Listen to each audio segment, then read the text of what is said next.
സ്ത്രീധനത്തിന്റെ പേരിൽ യുവതിക്ക് ക്രൂരമർദ്ദനം. കോഴിക്കോട് കുന്നമംഗലം സ്വദേശി ജുമാനയ്ക്കാണ് മർദ്ദനമേറ്റത്. കഴുത്തിന് മുറിവേറ്റ ജുമാന കോഴിക്കോട് മെഡിക്കൽ കോളേജിൽ ചികിത്സ തേടി.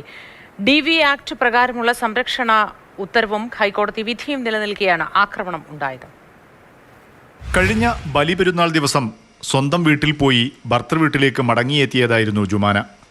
വീട് പൂട്ടിയ നിലയിൽ കണ്ടതോടെ പിറകുവശത്തെ ഗ്രിൽ തുറന്ന് അകത്ത് കയറാൻ ശ്രമിച്ച ജുമാനയ്ക്ക് നേരെ ഭർത്തൃപിതാവ് ഒളോങ്ങൽ അസീസ് ആക്രമണം നടത്തിയെന്നാണ് പരാതി.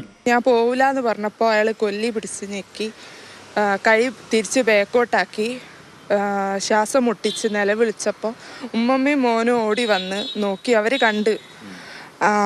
അപ്പോൾ അയാൾ പുറത്തും നെഞ്ഞത്തും ഒക്കെ അടിച്ച് ഇനി അയാൾ പോയി.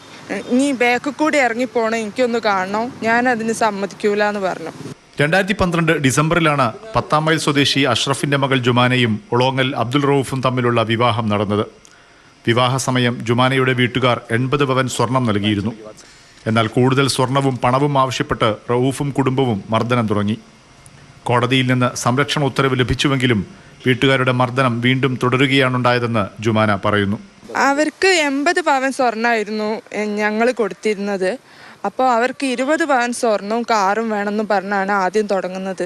ഇപ്പം കല്യാണത്തിൻ്റെ പിറ്റേന്ന് തന്നെ തുടങ്ങി. ഹസ്ബൻഡ് ഇടയ്ക്ക് വന്ന് അടിക്കും, ഒക്കെ ചെയ്യും. അടിക്കും, ഉപ്പയും ഉമ്മയും എന്താണോ പറയുന്നത് അടിക്കും. തലയൊക്കെ വേദനയിട്ട് ഇപ്പോഴും തലവേദനയാണ്. വയറിന് ചവിട്ടിയിട്ടുണ്ട്, വയറിൻ്റെ നേരെ മുകളിലായിട്ട് ചവിട്ടിയിട്ട് അവിടെയും വേദനയാണ്. ഭർത്തൃ വീട്ടിൽ വെച്ച് അബ്ദുൽ അസീസ് മർദ്ദിക്കാറുണ്ടെന്ന് ജുമാനയുടെ മകനും പറയുന്നു. സൈക്കിൾ ഓടിച്ചപ്പോൾ ചവിട്ടി നിലത്തേക്ക് ഇട്ടു, പിന്നെ ചളിയുള്ള ബോളെടുത്ത് മോന്തമ്മലേക്ക് എറിഞ്ഞു. ഉമ്മനെ വയറിന് ചവിട്ടി ബോധം കെട്ട് വീകുമ്പോൾ ഞാൻ ചോദിച്ചു എൻ്റെ അമ്മക്ക് എന്താ പറ്റിയതെന്ന്. എൻ്റെ അപ്പ പറഞ്ഞു അത് ഉറങ്ങുകയാണെന്ന്.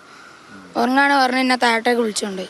ആക്രമണത്തിൽ അസീസിനെതിരെ കുന്നമംഗലം പോലീസ് വധശ്രമം ഉൾപ്പെടെ വകുപ്പ് ചുമത്തി കേസെടുത്തിട്ടുണ്ട്. നേരത്തെ ജുമാനയ്ക്ക് നേരെ നടന്ന ആക്രമണ കേസുകളിലെല്ലാം ഭർത്താവും പിതാവും മുൻകൂർ ജാമ്യം നേടിയിരുന്നു. ജുമാനയും കുടുംബവും കോഴിക്കോട് സിറ്റി പോലീസ് കമ്മീഷണർക്ക് പരാതി നൽകിയിരിക്കുകയാണിപ്പോൾ. ഷിജി നരിപ്പറ്റക്കൊപ്പം മുഹമ്മദ് ഷഹീദ്, മാതൃഭൂമി ന്യൂസ്.